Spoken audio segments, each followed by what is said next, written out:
The Metamorphosis, by Franz, Kafka. Booktopia presents. One morning, when Gregor Samsa woke from troubled dreams, he found himself transformed in his bed into a horrible vermin. He lay on his armor-like back, and if he lifted his head a little he could see his brown belly, slightly domed and divided by arches into stiff sections. The bedding was hardly able to cover it and seemed ready to slide off any moment. His many legs, pitifully thin compared with the size of the rest of him, waved about helplessly as he looked. "What's happened to me?" he thought. It wasn't a dream. His room, a proper human room although a little too small, lay peacefully between its four familiar walls. A collection of textile samples lay spread out on the table. Samsa was a traveling salesman, and above it there hung a picture that he had recently cut out of an illustrated magazine and housed in a nice, gilded frame. It showed a lady fitted out with a fur hat and fur boa who sat upright, raising a heavy fur muff that covered the whole of her lower arm towards the viewer. Gregor then turned to look out the window at the dull weather. Drops of rain could be heard hitting the pane, which made him feel quite sad. "How about if I sleep a little bit longer and forget all this nonsense?" he thought, but that was something he was unable to do because he was used to sleeping on his right, and in his present state couldn't get into that position. However hard he threw himself onto his right, he always rolled back to where he was. He must have tried it 100 times, shut his eyes so that he wouldn't have to look at the floundering legs, and only stopped when he began to feel a mild, dull pain there that he had never felt before. "Oh, God," he thought, "what a strenuous career it is that I've chosen. Traveling day in and day out. Doing business like this takes much more effort than doing your own business at home, and on top of that there's the curse of traveling. Worries about making train connections, bad and irregular food, contact with different people all the time so that you can never get to know anyone or become friendly with them. It can all go to hell." He felt a slight itch up on his belly, pushed himself slowly up on his back towards the headboard so that he could lift his head better, found where the itch was, and saw that it was covered with lots of little white spots which he didn't know what to make of. And when he tried to feel the place with one of his legs he drew it quickly back because as soon as he touched it he was overcome by a cold shudder. He slid back into his former position. "Getting up early all the time," he thought, "it makes you stupid. You've got to get enough sleep. Other traveling salesmen live a life of luxury. For instance, whenever I go back to the guest house during the morning to copy out the contract, these gentlemen are always still sitting there eating their breakfasts. I ought to just try that with my boss. I'd get kicked out on the spot. But who knows, maybe that would be the best thing for me. If I didn't have my parents to think about I'd have given in my notice a long time ago. I'd have gone up to the boss and told him just what I think, tell him everything I would, let him know just what I feel. He'd fall right off his desk. And it's a funny sort of business to be sitting up there at your desk, talking down at your subordinates from up there, especially when you have to go right up close, because the boss is hard of hearing. Well, there's still some hope. Once I've got the money together to pay off my parents' debt to him another 5 or 6 years I suppose, that's definitely what I'll do. That's when I'll make the big change. First of all though, I've got to get up, my train leaves at 5. And he looked over at the alarm clock, ticking on the chest of drawers. God in heaven, he thought. It was 6:30 and the hands were quietly moving forwards. It was even later than 7:30, more like 7:15. Had the alarm clock not rung? He could see from the bed that it had been set for 4 o'clock as it should have been. It certainly must have rung. Yes. But was it possible to quietly sleep through that furniture-rattling noise?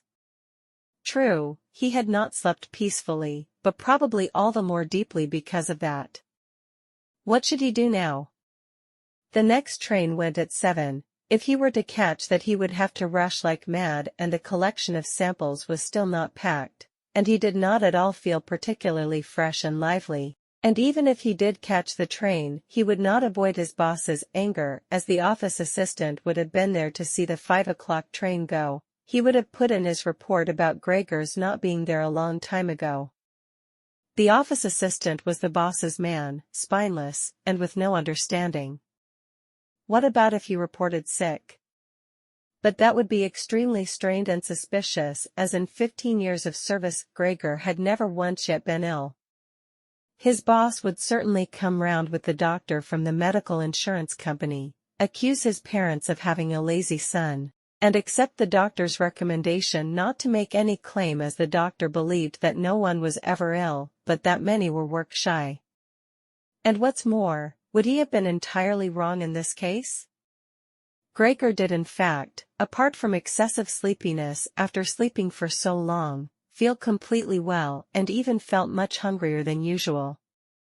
He was still hurriedly thinking all this through, unable to decide to get out of the bed, when the clock struck 7:15.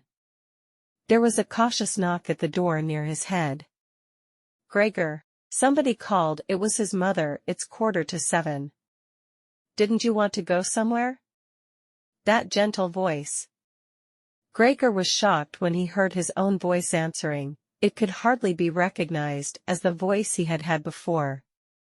As if from deep inside him, there was a painful and uncontrollable squeaking mixed in with it. The words could be made out at first, but then there was a sort of echo which made them unclear, leaving the hearer unsure whether he had heard properly or not. Gregor had wanted to give a full answer and explain everything, but in the circumstances, contented himself with saying, "Yes, mother, yes, thank you, I'm getting up now." The change in Gregor's voice probably could not be noticed outside through the wooden door, as his mother was satisfied with this explanation and shuffled away. But this short conversation made the other members of the family aware that Gregor, against their expectations, was still at home, and soon his father came knocking at one of the side doors, gently, but with his fist. "Gregor, Gregor," he called, "what's wrong?" And after a short while he called again with a warning deepness in his voice, "Gregor, Gregor." At the other side door, his sister came plaintively, "Gregor? Aren't you well? Do you need anything?" Gregor answered to both sides, "I'm ready, now," making an effort to remove all the strangeness from his voice by enunciating very carefully and putting long pauses between each individual word. His father went back to his breakfast, but his sister whispered, "Gregor, open the door, I beg of you." Gregor, however, had no thought of opening the door, and instead congratulated himself for his cautious habit, acquired from his traveling, of locking all doors at night even when he was at home. The first thing he wanted to do was to get up in peace without being disturbed, to get dressed, and most of all, to have his breakfast.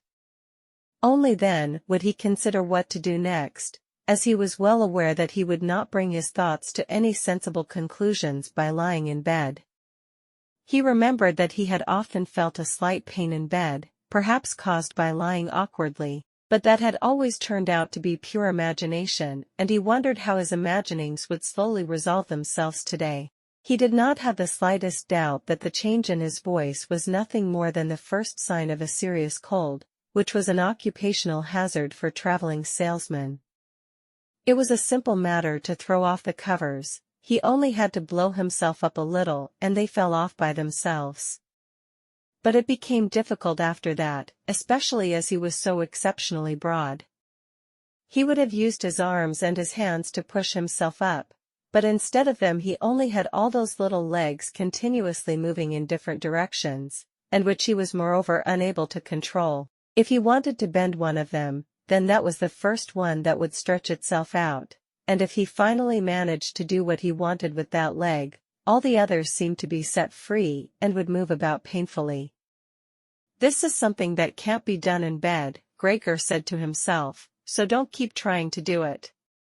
The first thing he wanted to do was get the lower part of his body out of the bed, but he had never seen this lower part, and could not imagine what it looked like. It turned out to be too hard to move, it went so slowly, and finally, almost in a frenzy. When he carelessly shoved himself forwards with all the force he could gather, he chose the wrong direction, hit hard against the lower bedpost, and learned from the burning pain he felt that the lower part of his body might well, at present, be the most sensitive. So then he tried to get the top part of his body out of the bed first, carefully turning his head to the side. This he managed quite easily, and despite its breadth and its weight, the bulk of his body eventually followed slowly in the direction of the head. But when he had at last got his head out of the bed and into the fresh air, it occurred to him that if he let himself fall it would be a miracle if his head were not injured, so he became afraid to carry on pushing himself forward the same way. And he could not knock himself out now at any price, better to stay in bed than lose consciousness. It took just as much effort to get back to where he had been earlier, but when he lay there sighing, and was once more watching his legs as they struggled against each other even harder than before, if that was possible, he could think of no way of bringing peace and order to this chaos. He told himself once more that it was not possible for him to stay in bed, and that the most sensible thing to do would be to get free of it in whatever way he could at whatever sacrifice. At the same time, though, he did not forget to remind himself that calm consideration was much better than rushing to desperate conclusions. At times like this, he would direct his eyes to the window and look out as clearly as he could, but unfortunately, even the other side of the narrow street was enveloped in morning fog and the view had little confidence or cheer to offer him. 7 o'clock, already, he said to himself when the clock struck again. 7 o'clock, and there's still a fog like this. And he lay there quietly a while longer, breathing lightly as if he perhaps expected the total stillness to bring things back to their real and natural state. But then he said to himself, before it strikes 7:15, I'll definitely have to have got properly out of bed, and by then somebody will have come round from work to ask what's happened to me as well, as they open up at work before 7 o'clock. And so he set himself to the task of swinging the entire length of his body out of the bed all at the same time. If he succeeded in falling out of bed in this way, and kept his head raised as he did so, he could probably avoid injuring it. His back seemed to be quite hard, and probably nothing would happen to it falling onto the carpet. His main concern was for the loud noise he was bound to make, and which even through all the doors would probably raise concern if not alarm. But it was something that had to be risked. When Gregor was already sticking halfway out of the bed, the new method was more of a game than an effort. All he had to do was rock back and forth. It occurred to him how simple everything would be if somebody came to help him. 2 strong people, he had his father and the maid in mind, would have been more than enough. They would only have to push their arms under the dome of his back, peel him away from the bed, bend down with the load, and then be patient and careful as he swung over onto the floor, where, hopefully, the little legs would find a use. Should he really call for help though, even apart from the fact that all the doors were locked? Despite all the difficulty he was in, he could not suppress a smile at this thought. After a while, he had already moved so far across that it would have been hard for him to keep his balance if he rocked too hard. The time was now 7:10, and he would have to make a final decision very soon. Then there was a ring at the door of the flat. That'll be someone from work, he said to himself, and froze very still, although his little legs only became all the more lively as they danced around. For a moment everything remained quiet. They're not opening the door, Gregor said to himself, caught in some nonsensical hope. But then of course, the maid's firm steps went to the door as ever and opened it. Gregor only needed to hear the visitor's first words of greeting and he knew who it was, the chief clerk himself. Why did Gregor have to be the only one condemned to work for a company where they immediately became highly suspicious at the slightest shortcoming?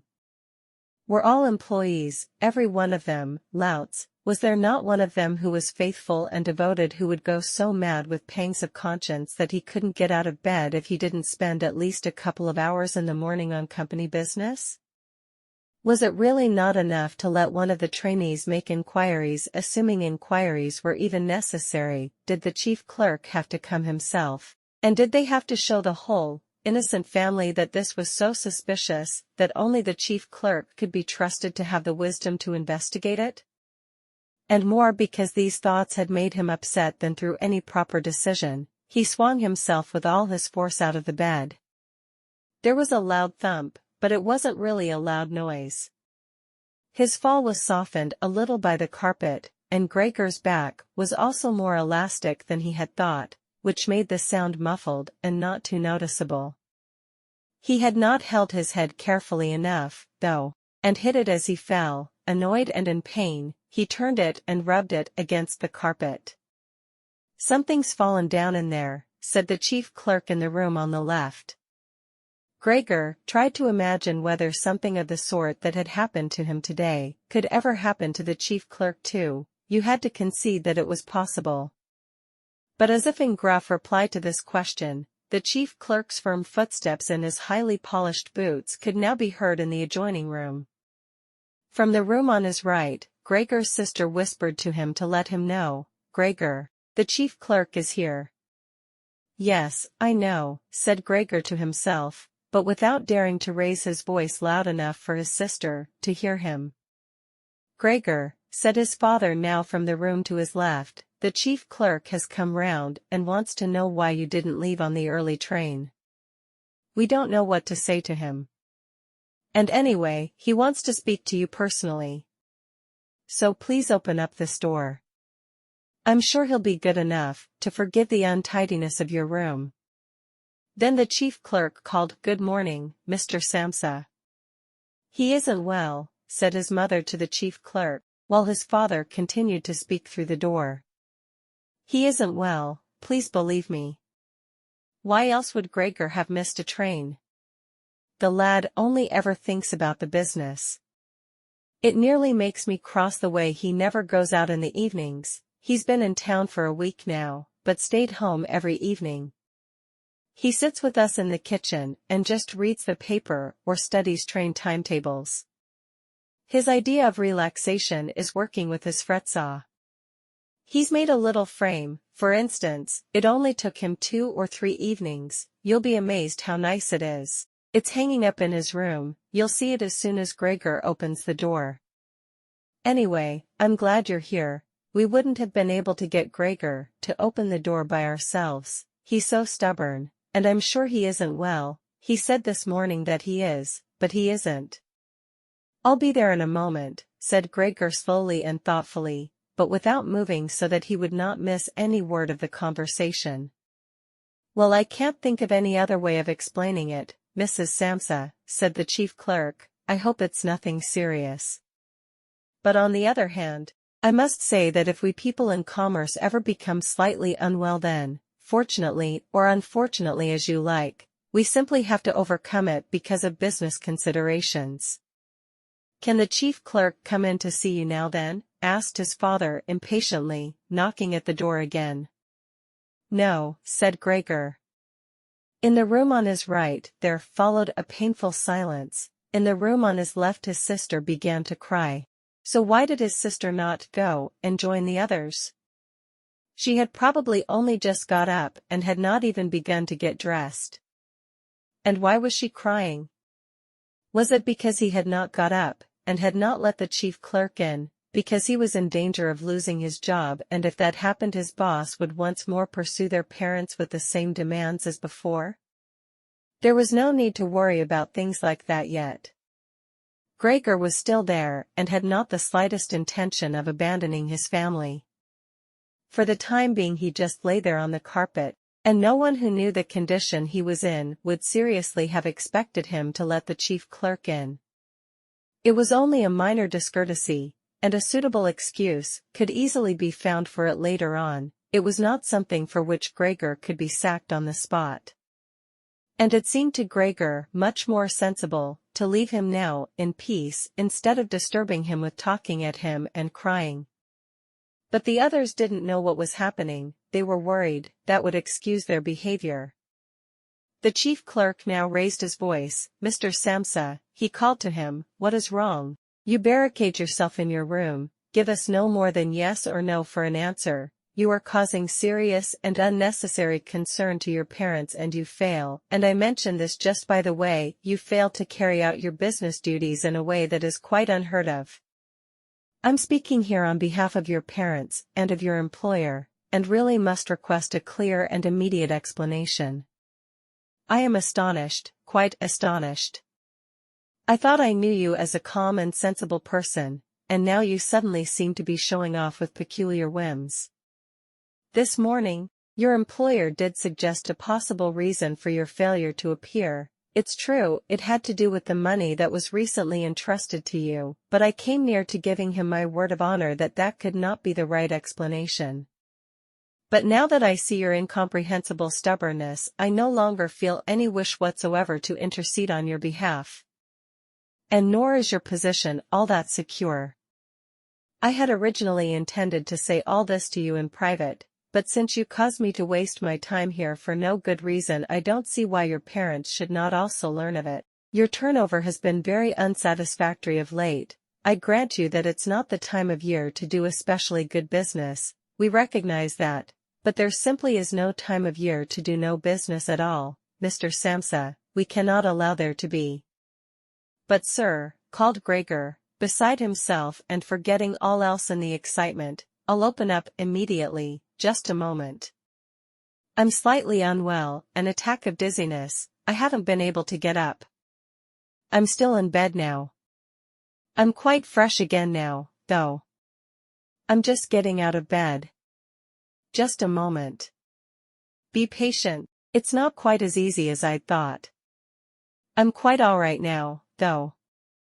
It's shocking, what can suddenly happen to a person. I was quite all right last night. My parents know about it, perhaps better than me. I had a small symptom of it last night already. They must have noticed it. I don't know why I didn't let you know at work. But you always think you can get over an illness without staying at home. Please, don't make my parents suffer.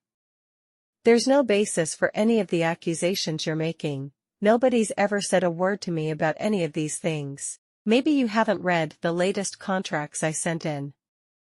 I'll set off with the 8 o'clock train, as well. These few hours of rest have given me strength. You don't need to wait, sir, I'll be in the office soon after you, and please be so good as to tell that to the boss and recommend me to him. And while Gregor gushed out these words, hardly knowing what he was saying, he made his way over to the chest of drawers. This was easily done, probably because of the practice he had already had in bed, where he now tried to get himself upright. He really did want to open the door, really did want to let them see him and to speak with the chief clerk. The others were being so insistent, and he was curious to learn what they would say when they caught sight of him.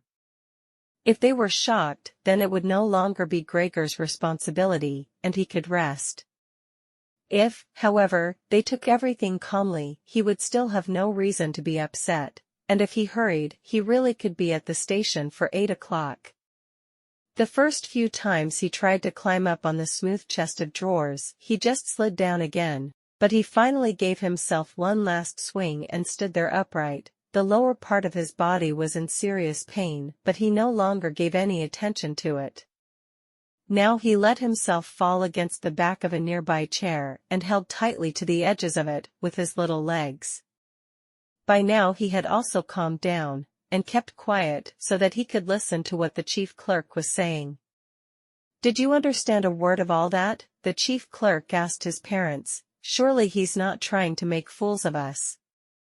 "Oh, God," called his mother, who was already in tears. He could be seriously ill, and we're making him suffer. "Greta! Greta!" she then cried. "Mother," his sister called from the other side. They communicated across Gregor's room. "You'll have to go for the doctor, straight away. Gregor is ill. Quick, get the doctor." "Did you hear the way Gregor spoke just now?" "That was the voice of an animal," said the chief clerk, with a calmness that was in contrast with his mother's screams. "Anna, Anna, his father called into the kitchen through the entrance hall, clapping his hands, "Get a locksmith here, now." And the two girls, their skirts swishing, immediately ran out through the hall, wrenching open the front door of the flat as they went. How had his sister managed to get dressed so quickly? There was no sound of the door banging shut again. They must have left it open. People often do in homes where something awful has happened. Gregor, in contrast, had become much calmer. So they couldn't understand his words anymore, although they seemed clear enough to him, clearer than before. Perhaps his ears had become used to the sound. They had realized, though, that there was something wrong with him, and were ready to help. The first response to his situation had been confident and wise, and that made him feel better. He felt that he had been drawn back in among people, and from the doctor and the locksmith he expected great and surprising achievements, although he did not really distinguish one from the other.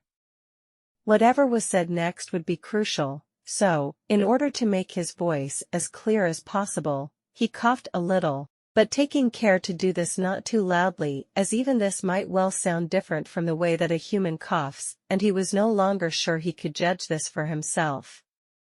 Meanwhile, it had become very quiet in the next room. Perhaps his parents were sat at the table whispering with the chief clerk, or perhaps they were all pressed against the door and listening. Gregor slowly pushed his way over to the door with the chair. Once there he let go of it and threw himself onto the door, holding himself upright against it using the adhesive on the tips of his legs. He rested there a little while to recover from the effort involved and then set himself to the task of turning the key in the lock with his mouth. He seemed, unfortunately, to have no proper teeth. How was he, then, to grasp the key? But the lack of teeth was, of course, made up for with a very strong jaw. Using the jaw, he really was able to start the key turning, ignoring the fact that he must have been causing some kind of damage as a brown fluid came from his mouth, flowed over the key, and dripped onto the floor. "Listen," said the chief clerk in the next room, "he's turning the key." Gregor was greatly encouraged by this, but they all should have been calling to him, his father and his mother too. "Well done, Gregor," they should have cried. "Keep at it, keep hold of the lock." And with the idea that they were all excitedly following his efforts, he bit on the key with all his strength, paying no attention to the pain he was causing himself. As the key turned round, he turned around the lock with it, only holding himself upright with his mouth, and hung on to the key, or pushed it down again with the whole weight of his body as needed. The clear sound of the lock as it snapped back was Gregor's sign that he could break his concentration, and as he regained his breath he said to himself, "So, I didn't need the locksmith after all." Then he lay his head on the handle of the door to open it completely. Because he had to open the door in this way, it was already wide open before he could be seen. He had first to slowly turn himself around one of the double doors, and he had to do it very carefully if he did not want to fall flat on his back before entering the room. He was still occupied with this difficult movement, unable to pay attention to anything else, when he heard the chief clerk exclaim a loud "Oh," which sounded like the soughing of the wind. Now he also saw him. He was the nearest to the door, his hand pressed against his open mouth, and slowly retreating, as if driven by a steady and invisible force. Gregor's mother, her hair still disheveled from bed, despite the chief clerk's being there, looked at his father. Then she unfolded her arms, took 2 steps forward towards Gregor and sank down onto the floor into her skirts, that spread themselves out around her as her head disappeared down onto her breast. His father looked hostile, and clenched his fists as if wanting to knock Gregor back into his room. Then he looked uncertainly round the living room, covered his eyes with his hands, and wept so that his powerful chest shook. So Gregor did not go into the room, but leant against the inside of the other door, which was still held bolted in place. In this way only half of his body could be seen, along with his head above it, which he leant over to one side as he peered out at the others. Meanwhile, the day had become much lighter, Part of the endless, gray-black building on the other side of the street, which was a hospital, could be seen quite clearly with the austere and regular line of windows piercing its facade. The rain was still falling, now throwing down large, individual droplets, which hit the ground one at a time. The washing up from breakfast lay on the table. There was so much of it because, for Gregor's father, breakfast was the most important meal of the day, and he would stretch it out for several hours as he sat reading a number of different newspapers. On the wall exactly opposite there was a photograph of Gregor when he was a lieutenant in the army, his sword in his hand and a carefree smile on his face as he called forth respect for his uniform and bearing. The door to the entrance hall was open, and as the front door of the flat was also open, he could see onto the landing and the stairs, where they began their way down below. "Now, then," said Gregor, well aware that he was the only one to have kept calm, "I'll get dressed straight away now, pack up my samples and set off. Will you please just let me leave? You can see," he said to the chief clerk, "that I'm not stubborn and I like to do my job. Being a commercial traveler is arduous, but without traveling I couldn't earn my living." "So where are you going? Into the office?" "Yes. Will you report everything accurately, then?" "It's quite possible for someone to be temporarily unable to work, but that's just the right time to remember what's been achieved in the past and consider that later on, once the difficulty has been removed, he will certainly work with all the more diligence and concentration. You're well aware that I'm seriously in debt to our employer as well as having to look after my parents and my sister, so that I'm trapped in a difficult situation, but I will work my way out of it again. Please don't make things any harder for me than they are already, and don't take sides against me at the office. I know that nobody likes the travelers. They think we earn an enormous wage as well as having a soft time of it. That's just prejudice, but they have no particular reason to think better of it. But you, sir, you have a better overview than the rest of the staff, in fact, if I can say this in confidence, a better overview than the boss himself. It's very easy for a businessman like him to make mistakes about his employees, and judge them more harshly than he should. And you're also well aware that we travelers spend almost the whole year away from the office, so that we can very easily fall victim to gossip and chance and groundless complaints, and it's almost impossible to defend yourself from that sort of thing. We don't usually even hear about them, or if at all it's when we arrive back home exhausted from a trip, and that's when we feel the harmful effects of what's been going on without even knowing what caused them. Please, don't go away. At least first say something to show that you grant that I'm at least partly right."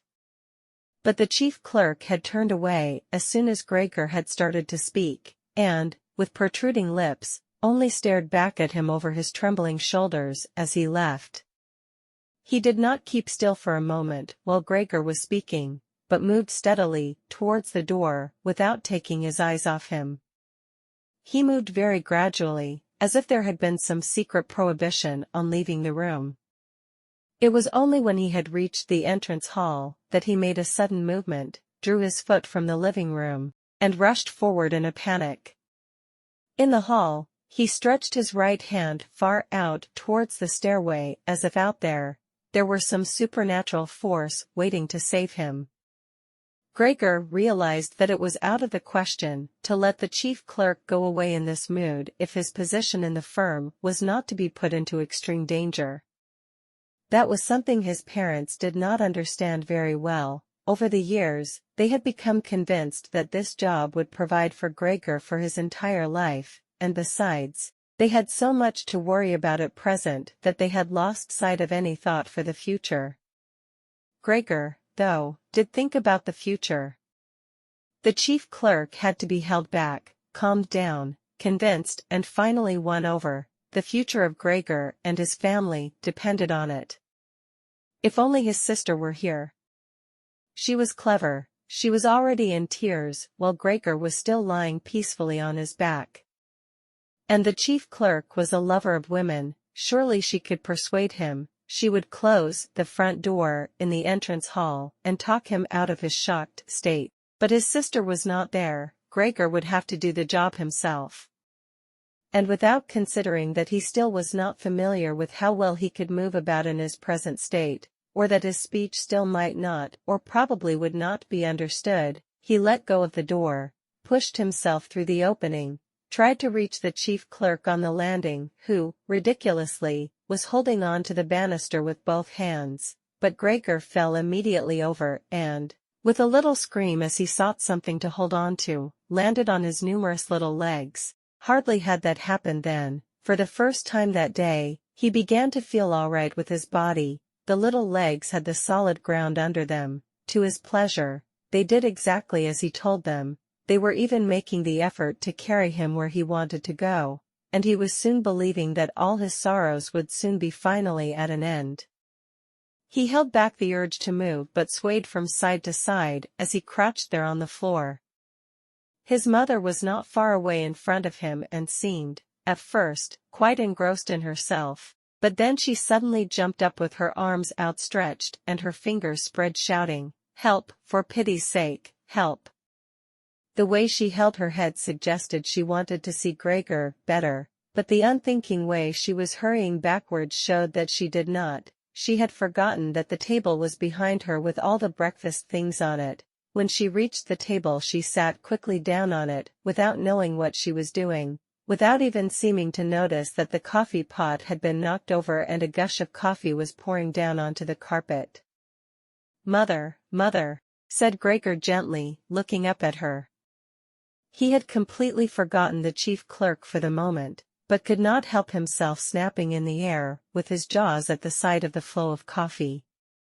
That set his mother screaming anew. She fled from the table and into the arms of his father as he rushed towards her. Gregor, though, had no time to spare for his parents now. The chief clerk had already reached the stairs. With his chin on the banister, he looked back for the last time. Gregor made a run for him. He wanted to be sure of reaching him. The chief clerk must have expected something, as he leapt down several steps at once and disappeared, his shouts resounding all around the staircase. The flight of the chief clerk seemed, unfortunately, to put Gregor's father into a panic as well. Until then, he had been relatively self-controlled, but now, instead of running after the chief clerk himself, or at least not impeding Gregor as he ran after him, Gregor's father seized the chief clerk's stick in his right hand. The chief clerk had left it behind on a chair, along with his hat and overcoat, picked up a large newspaper from the table with his left, and used them to drive Gregor back into his room, stamping his foot at him as he went. Gregor's appeals to his father were of no help. His appeals were simply not understood. However much he humbly turned his head, his father merely stamped his foot all the harder. Across the room, despite the chilly weather, Gregor's mother had pulled open a window, leant far out of it and pressed her hands to her face. A strong draught of air flew in from the street towards the stairway, the curtains flew up, the newspapers on the table fluttered, and some of them were blown onto the floor. Nothing would stop Gregor's father as he drove him back, making hissing noises at him like a wild man. Gregor had never had any practice in moving backwards, and was only able to go very slowly. If Gregor had only been allowed to turn round, he would have been back in his room straight away, but he was afraid that if he took the time to do that his father would become impatient, and there was the threat of a lethal blow to his back or head from the stick in his father's hand any moment.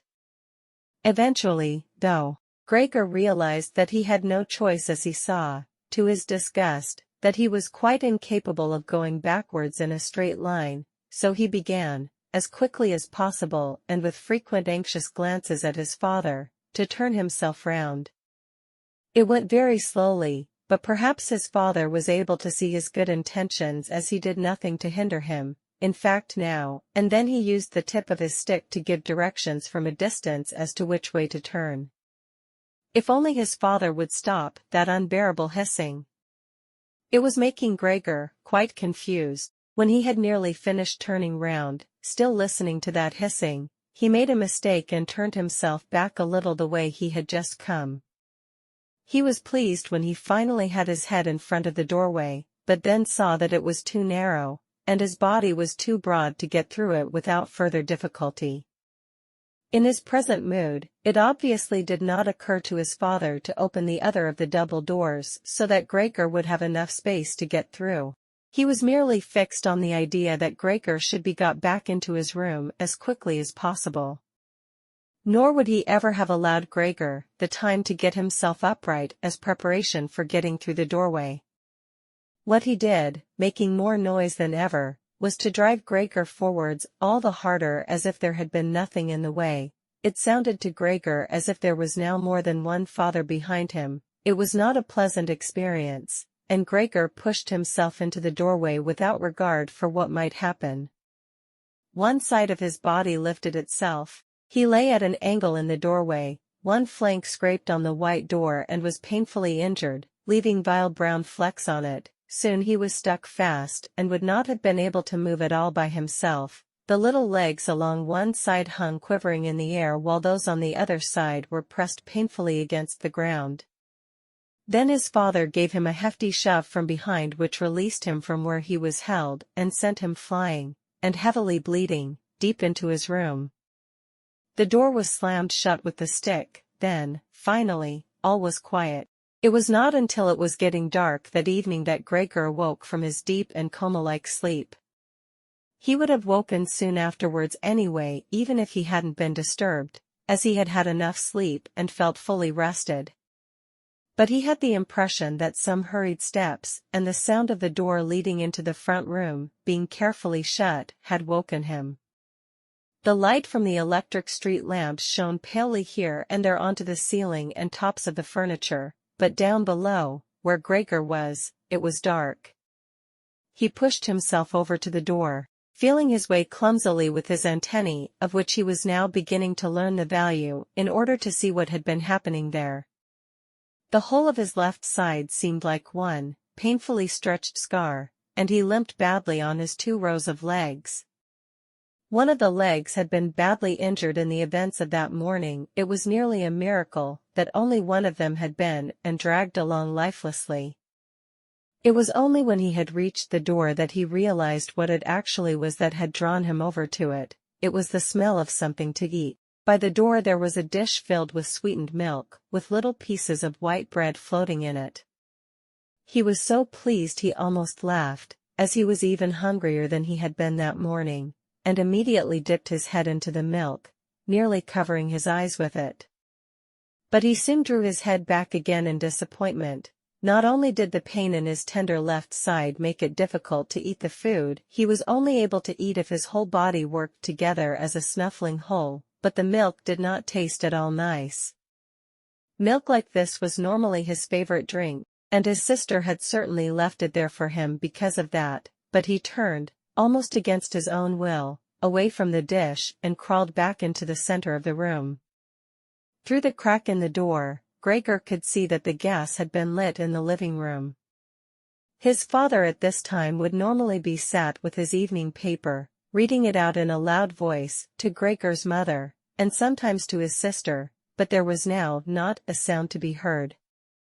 Gregor's sister would often write and tell him about this reading, but maybe his father had lost the habit in recent times. It was so quiet all around too, even though there must have been somebody in the flat.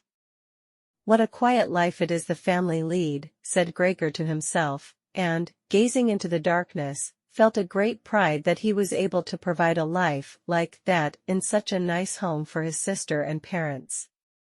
But what now, if all this peace and wealth and comfort should come to a horrible and frightening end? That was something that Gregor did not want to think about too much, so he started to move about, crawling up and down the room. Once during that long evening, the door on one side of the room was opened very slightly and hurriedly closed again. Later on the door on the other side did the same. It seemed that someone needed to enter the room, but thought better of it. Gregor went and waited immediately by the door, resolved either to bring the timorous visitor into the room in some way or at least to find out who it was, but the door was opened no more that night and Gregor waited in vain.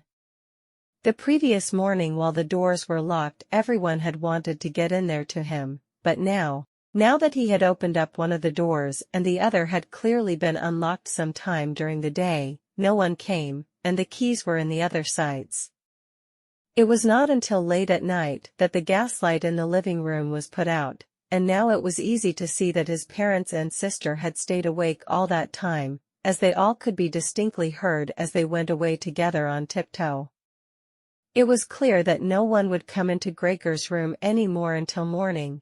That gave him plenty of time to think undisturbed about how he would have to rearrange his life. For some reason, the tall, empty room where he was forced to remain made him feel uneasy as he lay there flat on the floor, even though he had been living in it for 5 years. Hardly aware of what he was doing other than a slight feeling of shame, he hurried under the couch. It pressed down on his back a little, and he was no longer able to lift his head, but he nonetheless felt immediately at ease, and his only regret was that his body was too broad to get it all underneath. He spent the whole night there. Some of the time he passed in a light sleep, although he frequently woke from it in alarm because of his hunger, and some of the time was spent in worries and vague hopes which, however, always led to the same conclusion. For the time being he must remain calm. He must show patience and the greatest consideration so that his family could bear the unpleasantness that he, in his present condition, was forced to impose on them. Gregor soon had the opportunity to test the strength of his decisions, as early the next morning, almost before the night had ended, his sister, nearly fully dressed, opened the door from the front room and looked anxiously in. She did not see him straight away, but when she did notice him under the couch, he had to be somewhere. For God's sake, he couldn't have flown away. She was so shocked that she lost control of herself and slammed the door shut again from outside. But she seemed to regret her behavior, as she opened the door again straight away and came in on tiptoe as if entering the room of someone seriously ill or even of a stranger. Gregor had pushed his head forward, right to the edge of the couch, and watched her. Would she notice that he had left the milk as it was, realize that it was not from any lack of hunger and bring him in some other food that was more suitable? If she didn't do it herself, he would rather go hungry than draw her attention to it, although he did feel a terrible urge to rush forward from under the couch, throw himself at his sister's feet and beg her for something good to eat. However, his sister noticed the full dish immediately and looked at it and the few drops of milk splashed around it with some surprise. She immediately picked it up using a rag, not her bare hands, and carried it out. Gregor was extremely curious as to what she would bring in its place, imagining the wildest possibilities, but he never could have guessed what his sister, in her goodness, actually did bring. In order to test his taste, she brought him a whole selection of things, all spread out on an old newspaper. There were old, half-rotten vegetables, bones from the evening meal, covered in white sauce that had gone hard, a few raisins and almonds, some cheese that Gregor had declared inedible 2 days before, a dry roll and some bread spread with butter and salt. As well as all that she had poured some water into the dish, which had probably been permanently set aside for Gregor's use, and placed it beside them. Then, out of consideration for Gregor's feelings, as she knew that he would not eat in front of her, she hurried out again and even turned the key in the lock so that Gregor would know he could make things as comfortable for himself as he liked. Gregor's little legs whirred. At last he could eat. What's more, his injuries must already have completely healed as he found no difficulty in moving. This amazed him, as more than a month earlier he had cut his finger slightly with a knife. He thought of how his finger had still hurt the day before yesterday. Am I less sensitive than I used to be, then, he thought, and was already sucking greedily at the cheese which had immediately, almost compellingly, attracted him much more than the other foods on the newspaper. Quickly one after another, his eyes watering with pleasure, he consumed the cheese, the vegetables, and the sauce, the fresh foods. On the other hand, he didn't like at all, and even dragged the things he did want to eat a little way away from them because he couldn't stand the smell. Long after he had finished eating and lay lethargic in the same place, His sister slowly turned the key in the lock as a sign to him that he should withdraw. He was immediately startled, although he had been half asleep, and he hurried back under the couch. But he needed great self-control to stay there even for the short time that his sister was in the room, as eating so much food had rounded out his body a little and he could hardly breathe in that narrow space. Half suffocating, he watched with bulging eyes as his sister unselfconsciously took a broom and swept up the leftovers, mixing them in with the food he had not even touched at all, as if it could not be used any more. She quickly dropped it all into a bin, closed it with its wooden lid, and carried everything out. She had hardly turned her back before Gregor came out again from under the couch and stretched himself. This was how Gregor received his food each day now. Once in the morning while his parents and the maid were still asleep, and the second time after everyone had eaten their meal at midday, as his parents would sleep for a little while then as well, and Gregor's sister would send the maid away on some errand. Gregor's father and mother certainly did not want him to starve either, but perhaps it would have been more than they could stand to have any more experience of his feeding than being told about it, and perhaps his sister wanted to spare them what distress she could, as they were indeed suffering enough. It was impossible for Gregor to find out what they had told the doctor and the locksmith that first morning, to get them out of the flat. As nobody could understand him, nobody, not even his sister, thought that he could understand them, so he had to be content to hear his sister's sighs and appeals to the saints as she moved about his room. It was only later, when she had become a little more used to everything, there was, of course, no question of her ever becoming fully used to the situation, that Gregor would sometimes catch a friendly comment, or at least a comment that could be construed as friendly.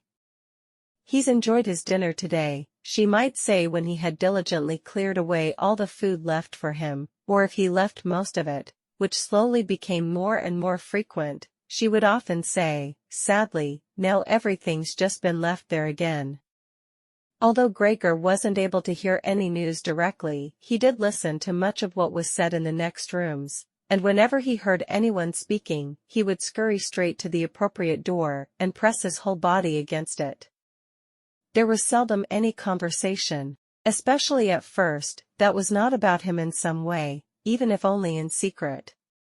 For 2 whole days, all the talk at every mealtime was about what they should do now. But even between meals they spoke about the same subject, as there were always at least 2 members of the family at home. Nobody wanted to be at home by themselves, and it was out of the question to leave the flat entirely empty. And on the very first day, the maid had fallen to her knees and begged Gregor's mother to let her go without delay. It was not very clear how much she knew of what had happened, but she left within a quarter of an hour, tearfully thanking Gregor's mother for her dismissal as if she had done her an enormous service. She even swore emphatically not to tell anyone the slightest about what had happened, even though no one had asked that of her. Now Gregor's sister also had to help his mother with the cooking, although that was not so much bother as no one ate very much. Gregor often heard how one of them would unsuccessfully urge another to eat, and receive no more answer than "No thanks, I've had enough," or something similar. Noon drank very much either. His sister would sometimes ask his father whether he would like a beer, hoping for the chance to go and fetch it herself. When his father then said nothing, she would add, so that he would not feel selfish, that she could send the housekeeper for it, but then his father would close the matter with a big, loud no, and no more would be said. Even before the first day had come to an end, his father had explained to Gregor's mother and sister what their finances and prospects were. Now and then he stood up from the table and took some receipt or document from the little cash box he had saved from his business when it had collapsed 5 years earlier. Gregor heard how he opened the complicated lock and then closed it again after he had taken the item he wanted. What he heard his father say was some of the first good news that Gregor heard since he had first been incarcerated in his room. He had thought that nothing at all remained from his father's business, at least he had never told him anything different, and Gregor had never asked him about it anyway. Their business misfortune had reduced the family to a state of total despair, and Gregor's only concern at that time had been to arrange things so that they could all forget about it as quickly as possible. So then he started working especially hard, with a fiery vigor that raised him from a junior salesman to a traveling representative almost overnight, bringing with it the chance to earn money in quite different ways.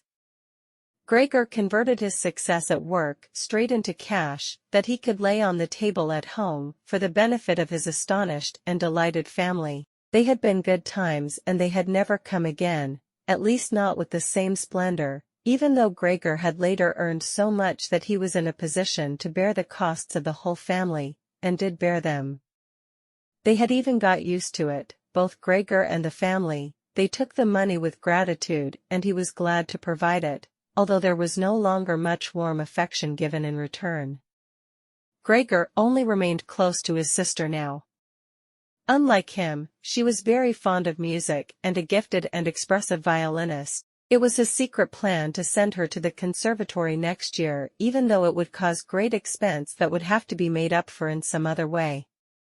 During Gregor's short periods in town, conversation with his sister would often turn to the conservatory, but it was only ever mentioned as a lovely dream that could never be realized.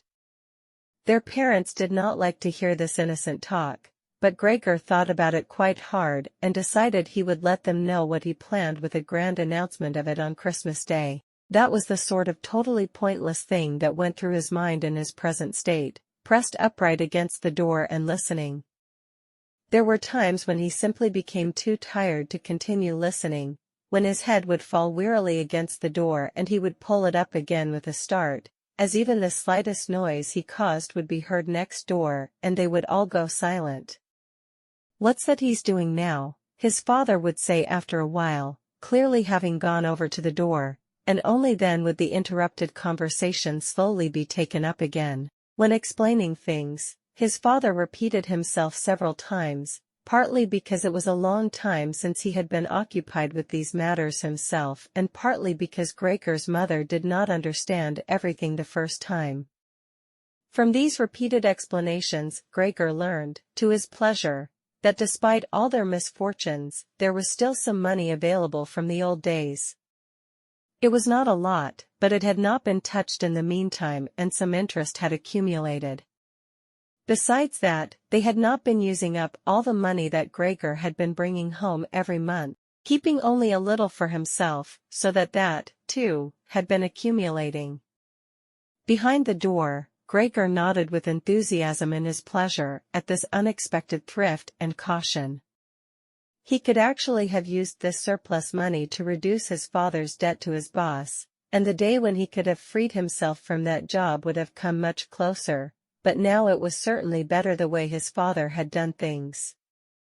This money, however, was certainly not enough to enable the family to live off the interest. It was enough to maintain them for, perhaps, 1 or 2 years, no more. That's to say, it was money that should not really be touched, but set aside for emergencies. Money to live on had to be earned.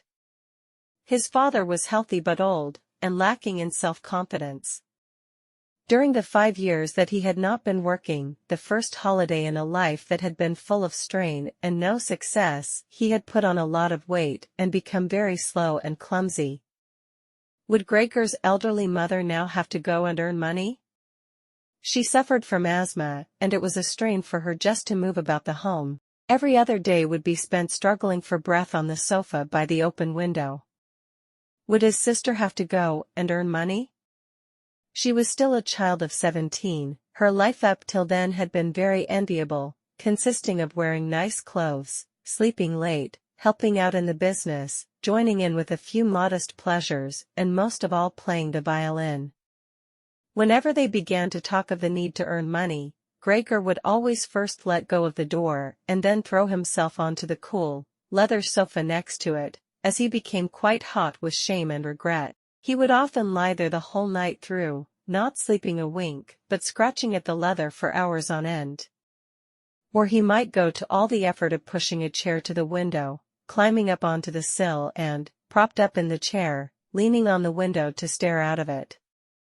He had used to feel a great sense of freedom from doing this, but doing it now was obviously something more remembered than experienced, as what he actually saw in this way was becoming less distinct every day, even things that were quite near. He had used to curse the ever-present view of the hospital across the street, but now he could not see it at all, and if he had not known that he lived in Charlottenstrasse, which was a quiet street despite being in the middle of the city, he could have thought that he was looking out the window at a barren waste, where the grey sky and the grey earth mingled. If Gregor had only been able to speak to his sister and thank her for all that she had to do for him, it would have been easier for him to bear it, but as it was, it caused him pain. His sister, naturally, tried as far as possible to pretend there was nothing burdensome about it, and the longer it went on, of course, the better she was able to do so, but as time went by Gregor was also able to see through it all so much better. Inseparably. His observant sister only needed to notice the chair twice before she would always push it back to its exact position by the window after she had tidied up the room, and even left the inner pane of the window open from then on. If Gregor had only been able to speak to his sister and thank her for all that she had to do for him, it would have been easier for him to bear it, but as it was, it caused him pain. His sister, naturally, tried as far as possible to pretend there was nothing burdensome about it, and the longer it went on, of course, the better she was able to do so, but as time went by Gregor was also able to see through it all so much better. It had even become very unpleasant for him, now, whenever she entered the room. No sooner had she come in than she would quickly close the door as a precaution so that no one would have to suffer the view into Gregor's room. Then she would go straight to the window and pull it hurriedly open, almost as if she were suffocating. Even if it was cold, she would stay at the window breathing deeply for a little while. She would alarm Gregor twice a day with this running about and noise-making. He would stay under the couch shivering the whole while, knowing full well that she would certainly have liked to spare him this ordeal, but it was impossible for her to be in the same room with him with the windows closed. One day, about a month after Gregor's transformation, when his sister no longer had any particular reason to be shocked at his appearance, she came into the room a little earlier than usual and found him still staring out the window, motionless, and just where he would be most horrible. In itself, his sister's not coming into the room would have been no surprise for Gregor, as it would have been difficult for her to immediately open the window while he was still there. But not only did she not come in, she went straight back and closed the door behind her. A stranger would have thought he had threatened her and tried to bite her. Gregor went straight to hide himself under the couch, of course, but he had to wait until midday before his sister came back, and she seemed much more uneasy than usual. It made him realize that she still found his appearance unbearable and would continue to do so. She probably even had to overcome the urge to flee when she saw the little bit of him that protruded from under the couch. One day, in order to spare her even this sight, he spent 4 hours carrying the bedsheet over to the couch on his back and arranged it so that he was completely covered and his sister would not be able to see him even if she bent down. If she did not think this sheet was necessary, then all she had to do was take it off again, as it was clear enough that it was no pleasure for Gregor to cut himself off so completely. She left the sheet where it was.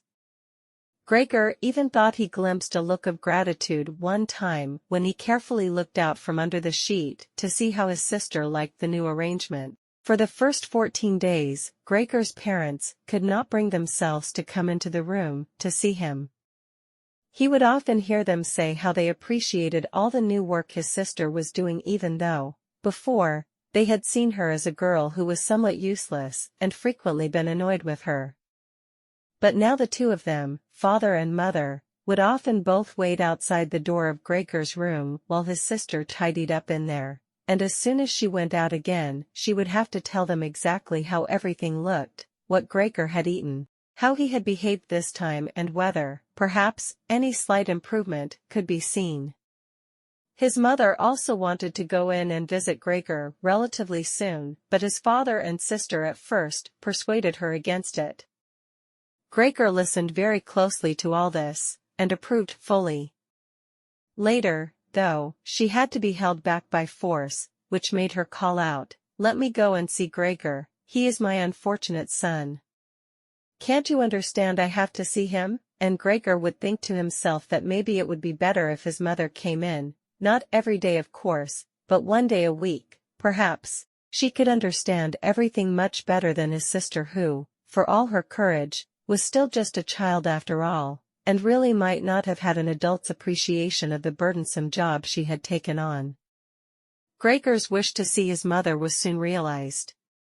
Out of consideration for his parents, Gregor wanted to avoid being seen at the window during the day. The few square meters of the floor did not give him much room to crawl about. It was hard to just lie quietly through the night. His food soon stopped giving him any pleasure at all, and so, to entertain himself, he got into the habit of crawling up and down the walls and ceiling.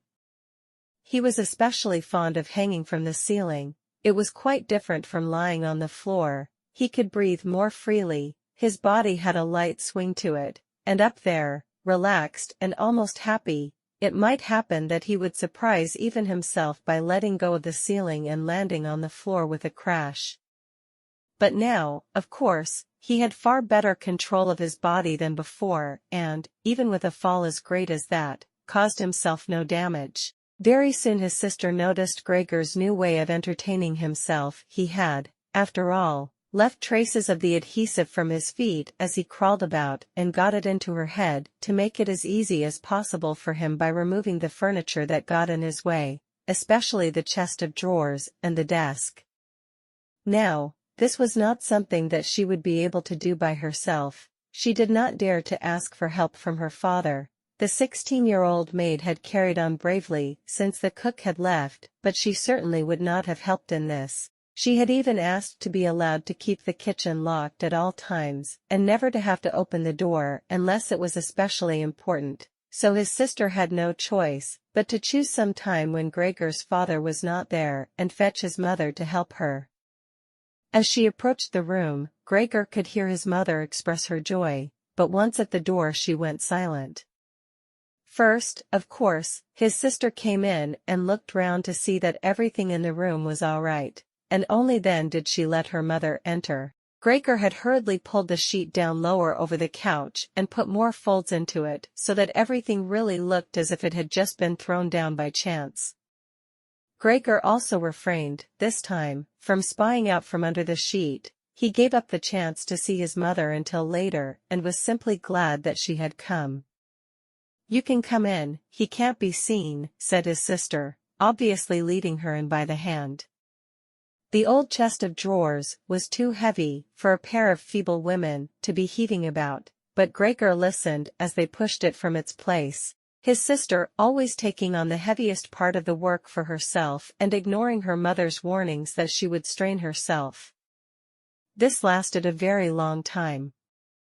After laboring at it for 15 minutes or more, his mother said it would be better to leave the chest where it was. For one thing, it was too heavy for them to get the job finished before Gregor's father got home, and leaving it in the middle of the room it would be in his way even more. And for another thing, it wasn't even sure that taking the furniture away would really be any help to him.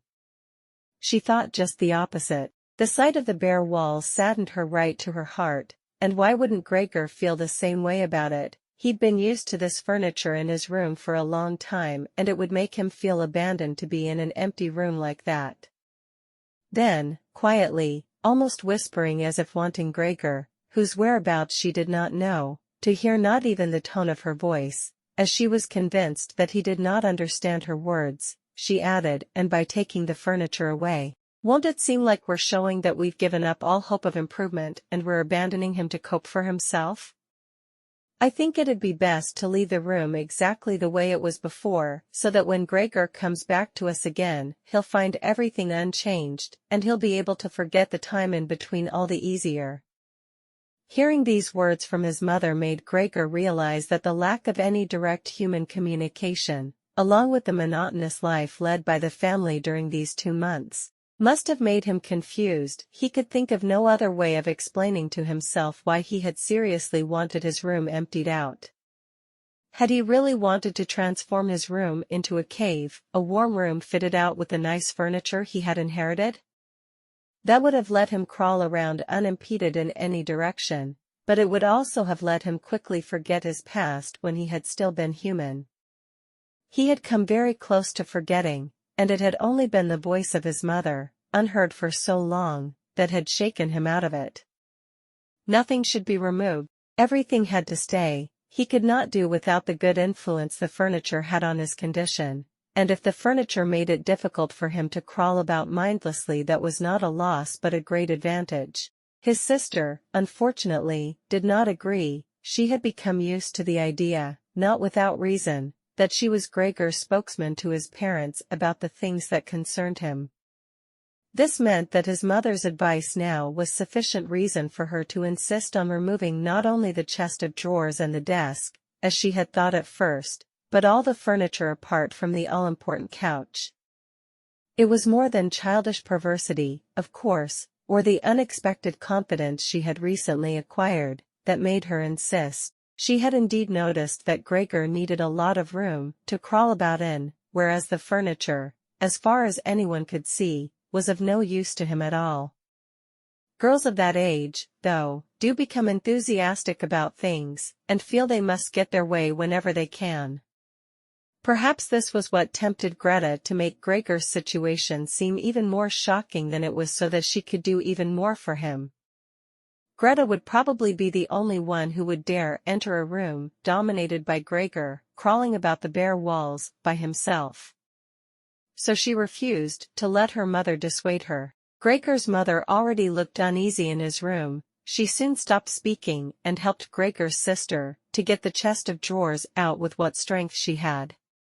The chest of drawers was something that Gregor could do without if he had to, but the writing desk had to stay.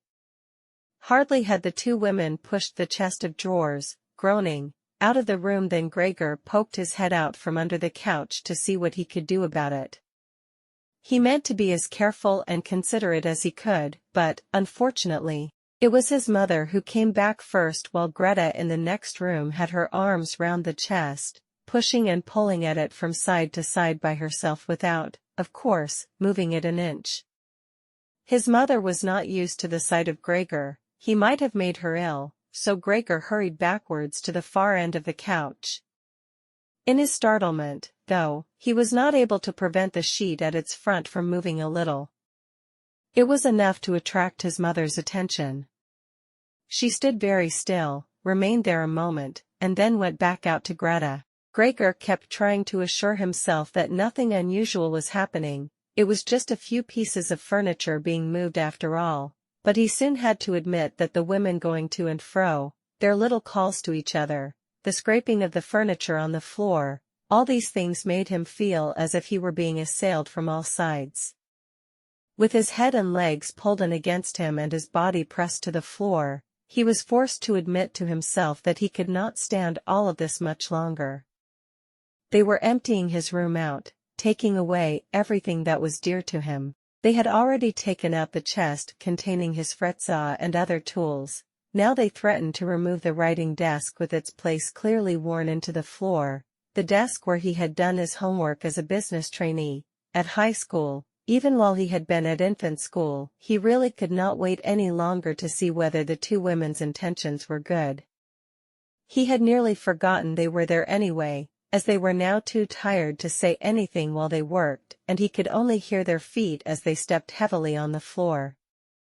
So, while the women were leant against the desk in the other room catching their breath, he sallied out, changed direction 4 times, not knowing what he should save first, before his attention was suddenly caught by the picture on the wall, which was already denuded of everything else that had been on it, of the lady dressed in copious fur.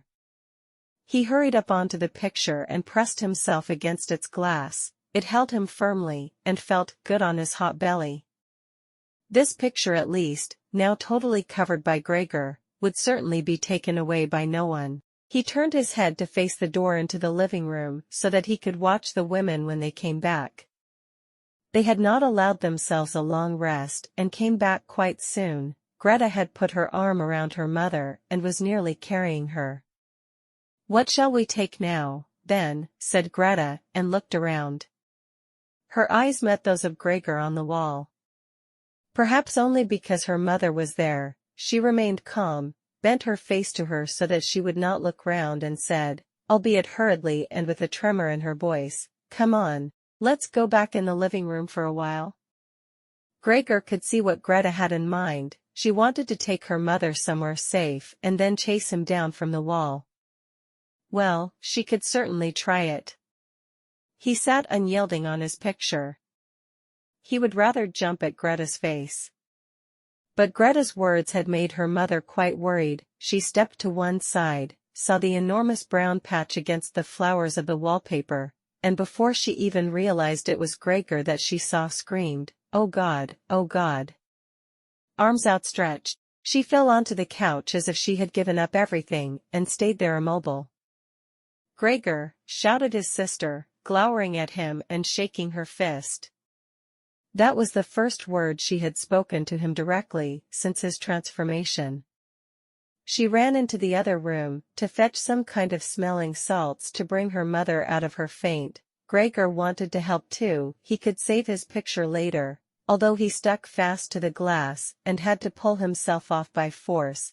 Then he, too, ran into the next room as if he could advise his sister like in the old days, but he had to just stand behind her doing nothing. She was looking into various bottles. He startled her when she turned round. A bottle fell to the ground and broke. A splinter cut Gregor's face. Some kind of caustic medicine splashed all over him. Now, without delaying any longer, Greta took hold of all the bottles she could and ran with them into her mother. She slammed the door shut with her foot.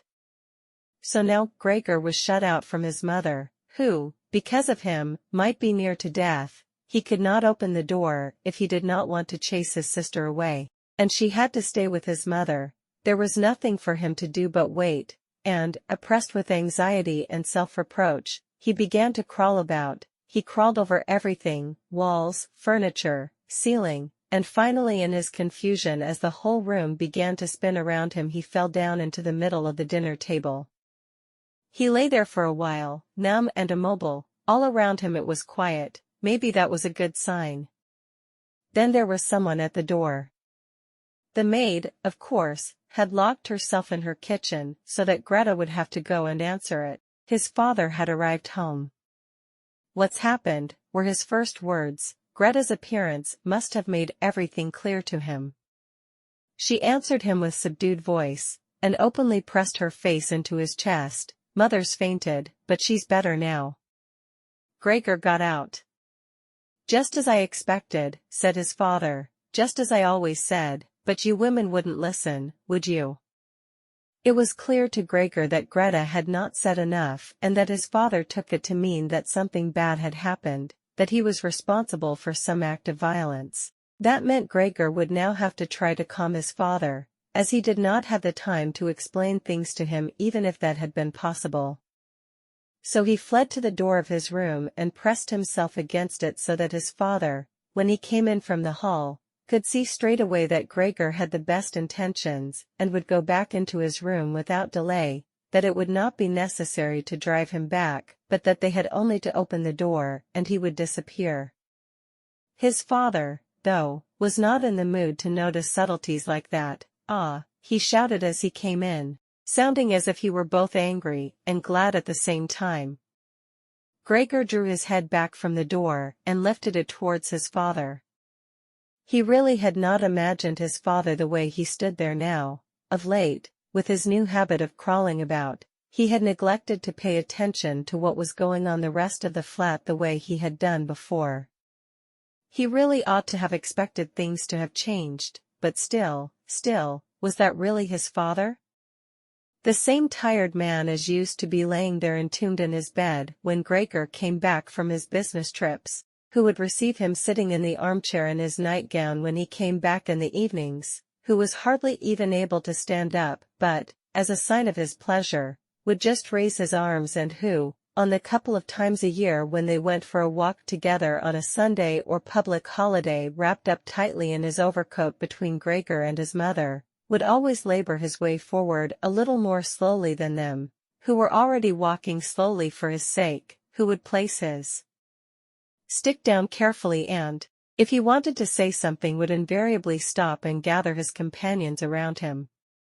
He was standing up straight enough now, dressed in a smart blue uniform with gold buttons, the sort worn by the employees at the banking institute. Above the high, stiff collar of the coat his strong double chin emerged, under the bushy eyebrows, his piercing, dark eyes looked out fresh and alert, his normally unkempt white hair was combed down painfully close to his scalp. He took his cap, with its gold monogram from, probably, some bank, and threw it in an arc right across the room onto the sofa, put his hands in his trouser pockets, pushing back the bottom of his long uniform coat, and, with look of determination, walked towards Gregor. He probably did not even know himself what he had in mind, but nonetheless lifted his feet unusually high. Gregor was amazed at the enormous size of the soles of his boots, but wasted no time with that. He knew full well, right from the first day of his new life, that his father thought it necessary to always be extremely strict with him. And so he ran up to his father, stopped when his father stopped, scurried forwards again when he moved, even slightly. In this way, they went round the room several times without anything decisive happening, without even giving the impression of a chase, as everything went so slowly. Gregor remained all this time on the floor, largely because he feared his father might see it as especially provoking if he fled onto the wall or ceiling. Whatever he did, Gregor had to admit that he certainly would not be able to keep up this running about for long, as for each step his father took he had to carry out countless movements. He became noticeably short of breath. Even in his earlier life his lungs had not been very reliable. Now, as he lurched about in his efforts to muster all the strength he could for running, he could hardly keep his eyes open. His thoughts became too slow for him to think of any other way of saving himself than running. He almost forgot that the walls were there for him to use, although, here, they were concealed behind carefully carved furniture full of notches and protrusions. Then, right beside him, lightly tossed, something flew down and rolled in front of him. It was an apple. Then another one immediately flew at him. Gregor froze in shock. There was no longer any point in running, as his father had decided to bombard him. He had filled his pockets with fruit from the bowl on the sideboard and now, without even taking the time for careful aim, threw one apple after another. These little, red apples rolled about on the floor, knocking into each other as if they had electric motors. An apple thrown without much force glanced against Gregor's back and slid off, without doing any harm. Another one, however, immediately following it, hit squarely and lodged in his back. Gregor wanted to drag himself away, as if he could remove the incredible pain by changing his position, but he felt as if nailed to the spot and spread himself out, all his senses in confusion. The last thing he saw was the door of his room being pulled open. His sister was screaming. His mother ran out in front of her in her blouse, as his sister had taken off some of her clothes after she had fainted to make it easier for her to breathe. She ran to his father, her skirts unfastened and sliding one after another to the ground. Stumbling over the skirts, she pushed herself to his father, her arms around him, uniting herself with him totally. Now Gregor lost his ability to see anything, her hands behind his father's head begging him to spare Gregor's life. No one dared to remove the apple lodged in Gregor's flesh, so it remained there as a visible reminder of his injury. He had suffered it there for more than a month, and his condition seemed serious enough to remind even his father that Gregor, despite his current sad and revolting form, was a family member who could not be treated as an enemy. On the contrary, as a family there was a duty to swallow any revulsion for him and to be patient, just to be patient. Because of his injuries, Gregor had lost much of his mobility, probably permanently. He had been reduced to the condition of an ancient invalid, and it took him long minutes to crawl across his room. Crawling over the ceiling was out of the question, but this deterioration in his condition was fully, in his opinion, made up for by the door to the living room being left open every evening.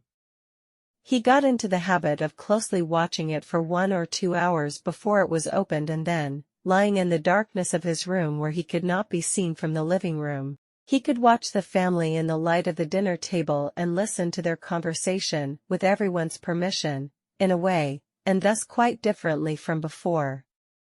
They no longer held the lively conversations of earlier times, of course, the ones that Gregor always thought about with longing when he was tired and getting into the damp bed in some small hotel room.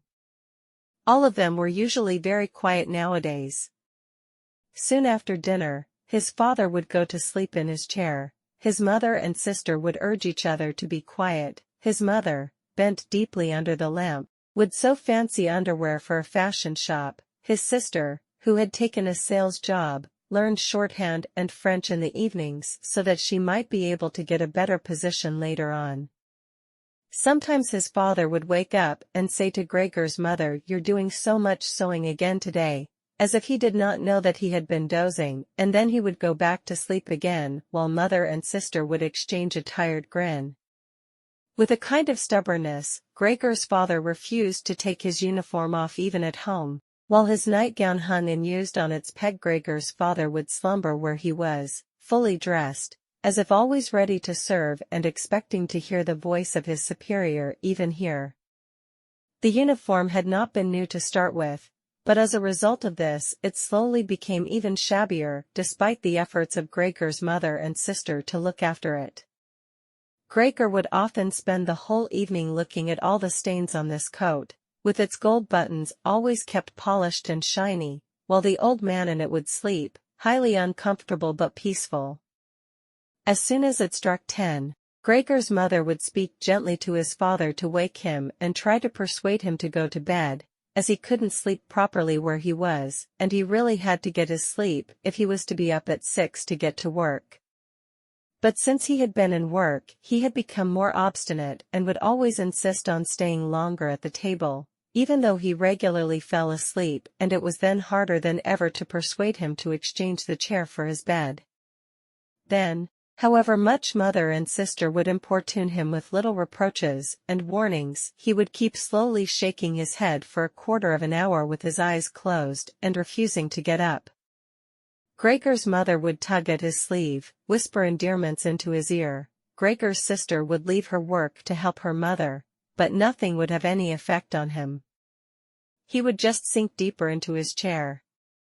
Only when the two women took him under the arms, he would abruptly open his eyes, look at them one after the other, and say, "What a life! This is what peace I get in my old age." And supported by the two women, he would lift himself up carefully as if he were carrying the greatest load himself, let the women take him to the door, send them off and carry on by himself, while Gregor's mother would throw down her needle and his sister her pen so that they could run after his father and continue being of help to him. Who, in this tired and overworked family, would have had time to give more attention to Gregor than was absolutely necessary? The household budget became even smaller, so now the maid was dismissed. An enormous, thick-boned charwoman with white hair that flapped around her head came every morning and evening to do the heaviest work. Everything else was looked after by Gregor's mother on top of the large amount of sewing work she did. Gregor even learned, listening to the evening conversation about what price they had hoped for, that several items of jewelry belonging to the family had been sold, even though both mother and sister had been very fond of wearing them at functions and celebrations. But the loudest complaint was that although the flat was much too big for their present circumstances, they could not move out of it. There was no imaginable way of transferring Gregor to the new address. He could see quite well, though, that there were more reasons than consideration for him that made it difficult for them to move. It would have been quite easy to transport him in any suitable crate with a few air holes in it. The main thing holding the family back from their decision to move was much more to do with their total despair, and the thought that they had been struck with a misfortune unlike anything experienced by anyone else they knew or were related to. They carried out absolutely everything that the world expects from poor people. Gregor's father brought bank employees their breakfast. His mother sacrificed herself by washing clothes for strangers. His sister ran back and forth behind her desk at the behest of the customers, but they just did not have the strength to do any more. And the injury in Gregor's back began to hurt as much as when it was new. After they had come back from taking his father to bed, Gregor's mother and sister would now leave their work where it was and sit close together, cheek to cheek. His mother would point to Gregor's room and say, "Close that door, Greta," and then, when he was in the dark again, they would sit in the next room and their tears would mingle, or they would simply sit there staring dry-eyed at the table. Gregor hardly slept at all, either night or day. Sometimes he would think of taking over the family's affairs, just like before. The next time the door was opened, he had long forgotten about his boss and the chief clerk, but they would appear again in his thoughts, the salesman and the apprentices, that stupid T-boy, 2 or 3 friends from other businesses, one of the chambermaids from a provincial hotel, a tender memory that appeared and disappeared again, a cashier from a hat shop for whom his attention had been serious but too slow. All of them appeared to him, mixed together with strangers and others he had forgotten, but instead of helping him and his family, they were all of them inaccessible, and he was glad when they disappeared. Other times he was not at all in the mood to look after his family. He was filled with simple rage about the lack of attention he was shown, and although he could think of nothing he would have wanted, he made plans of how he could get into the pantry where he could take all the things he was entitled to, even if he was not hungry. Gregor's sister no longer thought about how she could please him, but would hurriedly push some food or other into his room with her foot before she rushed out to work in the morning and at midday, and in the evening she would sweep it away again with the broom, indifferent as to whether it had been eaten or, more often than not, had been left totally untouched. She still cleared up the room in the evening, but now she could not have been any quicker about it. Smears of dirt were left on the walls, here and there were little balls of dust and filth. At first, Gregor went into one of the worst of these places when his sister arrived as a reproach to her, but he could have stayed there for weeks without his sister doing anything about it. She could see the dirt as well as he could, but she had simply decided to leave him to it. At the same time she became touchy in a way that was quite new for her and which everyone in the family understood. Cleaning up Gregor's room was for her and her alone. Gregor's mother did once thoroughly clean his room, and needed to use several bucketfuls of water to do it, although that much dampness also made Gregor ill and he lay flat on the couch, bitter and immobile. But his mother was to be punished still more for what she had done, as hardly had his sister arrived home in the evening than she noticed the change in Gregor's room and, highly aggrieved, ran back into the living room where, despite her mother's raised and imploring hands, she broke into convulsive tears. Her father, of course, was startled out of his chair and the 2 parents looked on astonished and helpless. Then they, too, became agitated. Gregor's father, standing to the right of his mother, accused her of not leaving the cleaning of Gregor's room to his sister. From her left, Gregor's sister screamed at her that she was never to clean Gregor's room again, while his mother tried to draw his father, who was beside himself with anger, into the bedroom. His sister, quaking with tears, thumped on the table with her small fists, and Gregor hissed in anger that no one had even thought of closing the door to save him the sight of this and all its noise. Gregor's sister was exhausted from going out to work, and looking after Gregor as she had done before was even more work for her, but even so his mother ought certainly not to have taken her place. Gregor, on the other hand, ought not to be neglected. Now, though, the charwoman was here. This elderly widow, with a robust bone structure that made her able to withstand the hardest of things in her long life, wasn't really repelled by Gregor. Just by chance one day, rather than any real curiosity, she opened the door to Gregor's room and found herself face to face with him. He was taken totally by surprise. No one was chasing him, but he began to rush to and fro while she just stood there in amazement with her hands crossed in front of her. From then on, she never failed to open the door slightly every evening and morning and look briefly in on him. At first, she would call to him as she did so with words that she probably considered friendly, such as "Come on then, "You old dung beetle," or "Look at the old dung beetle there." Gregor never responded to being spoken to in that way, but just remained where he was without moving, as if the door had never even been opened. If only they had told this charwoman to clean up his room every day, instead of letting her disturb him for no reason whenever she felt like it. One day, early in the morning, while a heavy rain struck the window panes, perhaps indicating that spring was coming, she began to speak to him in that way once again. Gregor was so resentful of it that he started to move toward her. He was slow and infirm, but it was like a kind of attack. Instead of being afraid, the charwoman just lifted up one of the chairs from near the door and stood there with her mouth open, clearly intending not to close her mouth until the chair in her hand had been slammed down into Gregor's back. "Aren't you coming any closer, then?" she asked when Gregor turned round again, and she calmly put the chair back in the corner. Gregor had almost entirely stopped eating. Only if he happened to find himself next to the food that had been prepared for him he might take some of it into his mouth to play with it, leave it there a few hours and then, more often than not, spit it out again. At first, he thought it was distress at the state of his room that stopped him eating, but he had soon got used to the changes made there. They had got into the habit of putting things into this room that they had no room for anywhere else, and there were now many such things as one of the rooms in the flat had been rented out to 3 gentlemen. These earnest gentlemen, all 3 of them had full beards, as Gregor learned, peering through the crack in the door one day, were painfully insistent on things being tidy.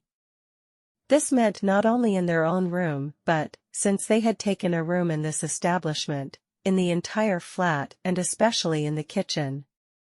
Unnecessary clutter was something they could not tolerate, especially if it was dirty.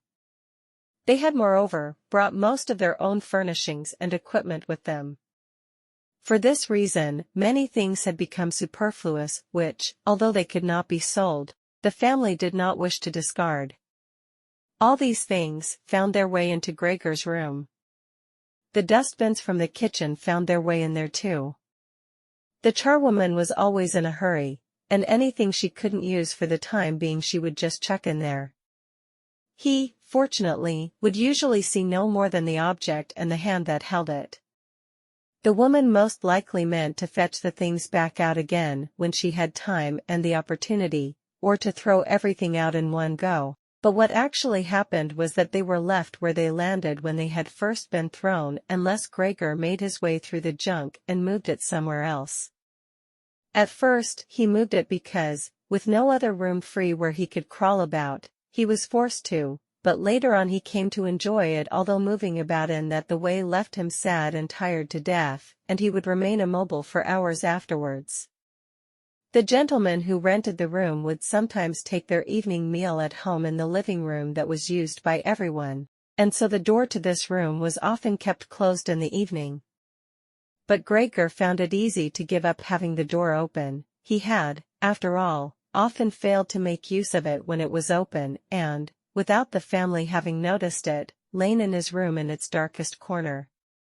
One time, though, the charwoman left the door to the living room slightly open, and it remained open when the gentleman who rented the room came in the evening and the light was put on. They sat up at the table where, formerly, Gregor had taken his meals with his father and mother. They unfolded the serviettes and picked up their knives and forks.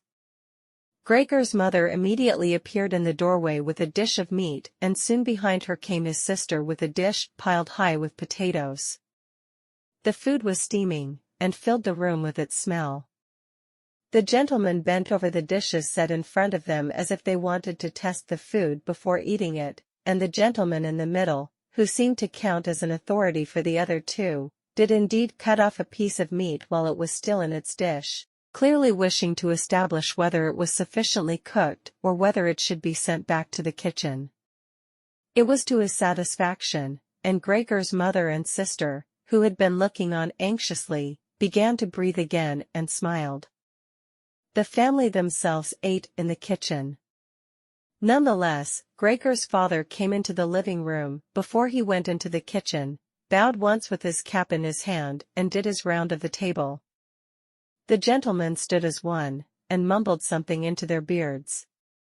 Then, once they were alone, they ate in near perfect silence. It seemed remarkable to Gregor that above all the various noises of eating their chewing teeth could still be heard, as if they had wanted to show Gregor that you need teeth in order to eat, and it was not possible to perform anything with jaws that are toothless however nice they might be. "I'd like to eat something," said Gregor anxiously, "but not anything like they're eating. They do feed themselves. And here I am, dying." Throughout all this time, Gregor could not remember having heard the violin being played, but this evening it began to be heard from the kitchen. The three gentlemen had already finished their meal, the one in the middle had produced a newspaper, given a page to each of the others, and now they leant back in their chairs reading them and smoking. When the violin began playing they became attentive, stood up and went on tiptoe over to the door of the hallway where they stood pressed against each other. Someone must have heard them in the kitchen, as Gregor's father called out, "Is the playing perhaps unpleasant for the gentlemen? We can stop it straight away." "On the contrary," said the middle gentleman, "would the young lady not like to come in and play for us here in the room, where it is, after all, much more cozy and comfortable?" "Oh yes, we'd love to," called back Gregor's father as if he had been the violin player himself.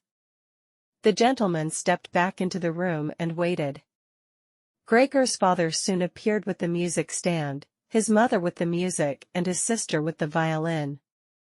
She calmly prepared everything for her to begin playing. His parents, who had never rented a room out before and therefore showed an exaggerated courtesy towards the three gentlemen, did not even dare to sit on their own chairs. His father leant against the door with his right hand pushed in between two buttons on his uniform coat. His mother, though, was offered a seat by one of the gentlemen and sat, leaving the chair where the gentleman happened to have placed it out of the way in a corner. His sister began to play. Father and mother paid close attention, one on each side, to the movements of her hands. Drawn in by the playing, Gregor had dared to come forward a little and already had his head in the living room. Before, he had taken great pride in how considerate he was, but now it hardly occurred to him that he had become so thoughtless about the others. What's more, there was now all the more reason to keep himself hidden as he was covered in the dust that lay everywhere in his room and flew up at the slightest movement. He carried threads, hairs, and remains of food about on his back and sides. He was much too indifferent to everything now to lay on his back and wipe himself on the carpet like he had used to do several times a day. And despite this condition, he was not too shy to move forward a little onto the immaculate floor of the living room. No one noticed him, though. The family was totally preoccupied with the violin playing. At first, the three gentlemen had put their hands in their pockets and come up far too close behind the music stand to look at all the notes being played, and they must have disturbed Gregor's sister, but soon, in contrast with the family, they withdrew back to the window with their heads sunk and talking to each other at half volume, and they stayed by the window while Gregor's father observed them anxiously. It really now seemed very obvious that they had expected to hear some beautiful or entertaining violin playing, but had been disappointed, that they had had enough of the whole performance, and it was only now out of politeness that they allowed their peace to be disturbed. It was especially unnerving, the way they all blew the smoke from their cigarettes upwards from their mouth and noses. Yet Gregor's sister was playing so beautifully. Her face was leant to one side, following the lines of music with a careful and melancholy expression. Gregor crawled a little further forward, keeping his head close to the ground so that he could meet her eyes if the chance came. Was he an animal if music could captivate him so? It seemed to him that he was being shown the way to the unknown nourishment he had been yearning for. He was determined to make his way forward to his sister and tug at her skirt to show her she might come into his room with her violin, as no one appreciated her playing here as much as he would. He never wanted to let her out of his room, not while he lived. Anyway, his shocking appearance should, for once, be of some use to him. He wanted to be at every door of his room at once, to hiss and spit at the attackers. His sister should not be forced to stay with him, though, but stay of her own free will. She would sit beside him on the couch with her ear bent down to him while he told her how he had always intended to send her to the conservatory, how he would have told everyone about it last Christmas had Christmas really come and gone already. If this misfortune hadn't got in the way, and refused to let anyone dissuade him from it. On hearing all this, his sister would break out in tears of emotion, and Gregor would climb up to her shoulder and kiss her neck, which, since she had been going out to work, she had kept free without any necklace or collar. "Mr. Samsa," shouted the middle gentleman to Gregor's father, pointing, without wasting any more words, with his forefinger at Gregor as he slowly moved forward. The violin went silent. The middle of the three gentlemen first smiled at his two friends, shaking his head, and then looked back at Gregor. His father seemed to think it more important to calm the three gentlemen before driving Gregor out, even though they were not at all upset and seemed to think Gregor was more entertaining than the violin playing had been. He rushed up to them with his arms spread out and attempted to drive them back into their room at the same time as trying to block their view of Gregor with his body. Now they did become a little annoyed, and it was not clear whether it was his father's behavior that annoyed them or the dawning realization that they had had a neighbor like Gregor in the next room without knowing it. They asked Gregor's father for explanations, raised their arms like he had, tugged excitedly at their beards, and moved back towards their room only very slowly. Meanwhile, Gregor's sister had overcome the despair she had fallen into when her playing was suddenly interrupted. She had let her hands drop and let violin and bow hang limply for a while, but continued to look at the music as if still playing, but then she suddenly pulled herself together, laid the instrument on her mother's lap who still sat laboriously struggling for breath where she was, and ran into the next room which, under pressure from her father, the three gentlemen were more quickly moving toward. Under his sister's experienced hand, the pillows and covers on the beds flew up and were put into order, and she had already finished making the beds and slipped out again, before the three gentlemen had reached the room. Gregor's father seemed so obsessed with what he was doing that he forgot all the respect he owed to his tenants. He urged them and pressed them until, when he was already at the door of the room, the middle of the three gentlemen shouted like thunder and stamped his foot and thereby brought Gregor's father to a halt. "I declare here and now," he said, raising his hand and glancing at Gregor's mother and sister, to gain their attention, too, that with regard to the repugnant conditions that prevail in this flat and with this family, here he looked briefly but decisively at the floor, "I give immediate notice on my room. For the days that I have been living here I will, of course, pay nothing at all. On the contrary, I will consider whether to proceed with some kind of action for damages from you. And believe me, it would be very easy to set out the grounds for such an action." He was silent and looked straight ahead as if waiting for something. And indeed, his two friends joined in with the words, "And we also give immediate notice." With that, he took hold of the door handle and slammed the door. Gregor's father staggered back to his seat, feeling his way with his hands, and fell into it. It looked as if he was stretching himself out for his usual evening nap, but from the uncontrolled way his head kept nodding it could be seen that he was not sleeping at all. Throughout all this, Gregor had lain still where the three gentlemen had first seen him. His disappointment at the failure of his plan, and perhaps also because he was weak from hunger, made it impossible for him to move. He was sure that everyone would turn on him any moment, and he waited. He was not even startled out of this state when the violin on his mother's lap fell from her trembling fingers and landed loudly on the floor. "Father, mother," said his sister, hitting the table with her hand as introduction, "we can't carry on like this. Maybe you can't see it, but I can. I don't want to call this monster my brother. All I can say is, we have to try and get rid of it. We've done all that's humanly possible to look after it and be patient. I don't think anyone could accuse us of doing anything wrong." "She's absolutely right," said Gregor's father to himself. His mother, who still had not had time to catch her breath, began to cough dully, her hand held out in front of her and a deranged expression in her eyes. Gregor's sister rushed to his mother and put her hand on her forehead. Her words seemed to give Gregor's father some more definite ideas. He sat upright, played with his uniform cap between the plates left by the three gentlemen after their meal, and occasionally looked down at Gregor as he lay there immobile. "We have to try and get rid of it," said Gregor's sister, now speaking only to her father, as her mother was too occupied with coughing to listen. "It'll be the death of both of you. I can see it coming. We can't all work as hard as we have to and then come home to be tortured like this. We can't endure it. I can't endure it anymore." And she broke out so heavily in tears that they flowed down the face of her mother, and she wiped them away with mechanical hand movements. "My child," said her father with sympathy and obvious understanding, "what are we to do?" His sister just shrugged her shoulders as a sign of the helplessness and tears that had taken hold of her, displacing her earlier certainty.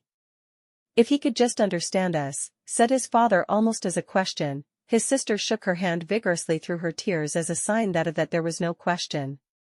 "If he could just understand us," repeated Gregor's father, closing his eyes in acceptance of his sister's certainty that was quite impossible, "then perhaps we could come to some kind of arrangement with him. But as it is, it's got to go," shouted his sister. "That's the only way, father. You've got to get rid of the idea that that's Gregor. We've only harmed ourselves by believing it for so long. How can that be Gregor? If it were Gregor, he would have seen long ago that it's not possible for human beings to live with an animal like that, and he would have gone of his own free will. We wouldn't have a brother anymore, then, but we could carry on with our lives and remember him with respect. As it is, this animal is persecuting us, it's driven out our tenants, it obviously wants to take over the whole flat and force us to sleep on the streets. Father, look, just look," she suddenly screamed, "he's starting again." In her alarm, which was totally beyond Gregor's comprehension, his sister even abandoned his mother as she pushed herself vigorously out of her chair as if more willing to sacrifice her own mother than stay anywhere near Gregor. She rushed over to behind her father, who had become excited merely because she was, and stood up half raising his hands in front of Gregor's sister as if to protect her. But Gregor had had no intention of frightening anyone, least of all his sister. All he had done was begin to turn round so that he could go back into his room, although that was in itself quite startling as his pain-racked condition meant that turning round required a great deal of effort and he was using his head to help himself do it, repeatedly raising it and striking it against the floor. He stopped and looked round. They seemed to have realized his good intention and had only been alarmed briefly. Now they all looked at him in unhappy silence. His mother lay in her chair with her legs stretched out and pressed against each other, her eyes nearly closed with exhaustion. His sister sat next to his father with her arms around his neck. "Maybe now they'll let me turn round," thought Gregor, and went back to work. He could not help panting loudly with the effort and had sometimes to stop and take a rest. No one was making him rush any more, everything was left up to him. As soon as he had finally finished turning round, he began to move straight ahead. He was amazed at the great distance that separated him from his room, and could not understand how he had covered that distance in his weak state a little while before and almost without noticing it. He concentrated on crawling as fast as he could and hardly noticed that there was not a word, not any cry, from his family to distract him. He did not turn his head until he had reached the doorway. He did not turn it all the way round as he felt his neck becoming stiff, but it was none the less enough to see that nothing behind him had changed, only his sister had stood up. With his last glance he saw that his mother had now fallen completely asleep. He was hardly inside his room before the door was hurriedly shut, bolted and locked. The sudden noise behind Gregor so startled him that his little legs collapsed under him. It was his sister who had been in so much of a rush. She had been standing there waiting and sprung forward lightly. Gregor had not heard her coming at all, and as she turned the key in the lock, she said loudly to her parents at last. "What now, then?" Gregor asked himself as he looked round in the darkness. He soon made the discovery that he could no longer move at all. She soon realized what had really happened, opened her eyes wide, whistled to herself, but did not waste time to yank open the bedroom doors and shout loudly into the darkness of the bedrooms, "Come and have a look at this, it's dead, just lying there, stone dead." Mr. and Mrs. Samsa sat upright there in their marriage bed and had to make an effort to get over the shock caused by the cleaner before they could grasp what she was saying. But then, each from his own side, they hurried out of bed. Mr. Samsa threw the blanket over his shoulders, Mrs. Samsa just came out in her nightdress, and that is how they went into Gregor's room. On the way they opened the door to the living room where Greta had been sleeping since the three gentlemen had moved in, she was fully dressed as if she had never been asleep, and the paleness of her face seemed to confirm this. "Dead?" asked Mrs. Samsa, looking at the charwoman inquiringly, even though she could have checked for herself and could have known it even without checking. "That's what I said," replied the cleaner, and to prove it she gave Gregor's body another shove with the broom, sending it sideways across the floor. Mrs. Samsa made a movement as if she wanted to hold back the broom, but did not complete it. "Now then," said Mr. Samsa, "let's give thanks to God for that." He crossed himself, and the three women followed his example. Greta, who had not taken her eyes from the corpse, said, "Just look how thin he was. He didn't eat anything for so long. The food came out again just the same as when it went in." Gregor's body was indeed completely dried up and flat. They had not seen it until then, but now he was not lifted up on his little legs, nor did he do anything to make them look away. "Greta, come with us in here for a little while," said Mrs. Samsa with a pained smile, and Greta followed her parents into the bedroom but not without looking back at the body. The cleaner shut the door and opened the window wide. Although it was still early in the morning, the fresh air had something of warmth mixed in with it. It was already the end of March, after all. The three gentlemen stepped out of their room and looked round in amazement for their breakfasts. They had been forgotten about. "Where is our breakfast?" the middle gentleman asked the cleaner irritably. She just put her finger on her lips and made a quick and silent sign to the men that they might like to come into Gregor's room. They did so, and stood around Gregor's corpse with their hands in the pockets of their well-worn coats. It was now quite light in the room. Then the door of the bedroom opened and Mr. Samsa appeared in his uniform with his wife on one arm and his daughter on the other. All of them had been crying a little, Greta now and then pressed her face against her father's arm. "Leave my home now," said Mr. Samsa, indicating the door and without letting the women from him. "What do you mean?" asked the middle of the three gentlemen somewhat disconcerted, and he smiled sweetly. The other two held their hands behind their backs and continually rubbed them together in gleeful anticipation of a loud quarrel which could only end in their favor. "I mean just what I said," answered Mr. Samsa, and, with his two companions, went in a straight line towards the man. At first, he stood there still, looking at the ground as if the contents of his head were rearranging themselves into new positions. "All right, we'll go then," he said, and looked up at Mr. Samsa as if he had been suddenly overcome with humility and wanted permission again from Mr. Samsa for his decision. Mr. Samsa merely opened his eyes wide and briefly nodded to him several times. At that, and without delay, the man actually did take long strides into the front hallway. His two friends had stopped rubbing their hands some time before and had been listening to what was being said. Now they jumped off after their friend as if taken with a sudden fear that Mr. Samsa might go into the hallway in front of them and break the connection with their leader. Once there, all three took their hats from the stand, took their sticks from the holder, bowed without a word and left the premises. Mr. Samsa and the two women followed them out onto the landing, but they had had no reason to mistrust the men's intentions, and as they leaned over the landing, they saw how the three gentlemen made slow but steady progress down the many steps. As they turned the corner on each floor they disappeared and would reappear a few moments later. The further down they went, the more that the Samsa family lost interest in them, when a butcher's boy, proud of posture with his tray on his head, passed them on his way up and came nearer than they were. Mr. Samsa and the women came away from the landing and went, as if relieved, back into the flat. They decided the best way to make use of that day was for relaxation and to go for a walk. Not only had they earned a break from work, but they were in serious need of it.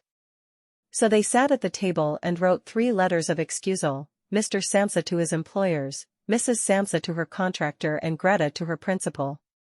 The cleaner came in while they were writing to tell them she was going. She'd finished her work for that morning. The 3 of them at first just nodded without looking up from what they were writing, and it was only when the cleaner still did not seem to want to leave that they looked up in irritation. "Well?" asked Mr. Samsa. The charwoman stood in the doorway with a smile on her face as if she had some tremendous good news to report, but would only do it if she was clearly asked to.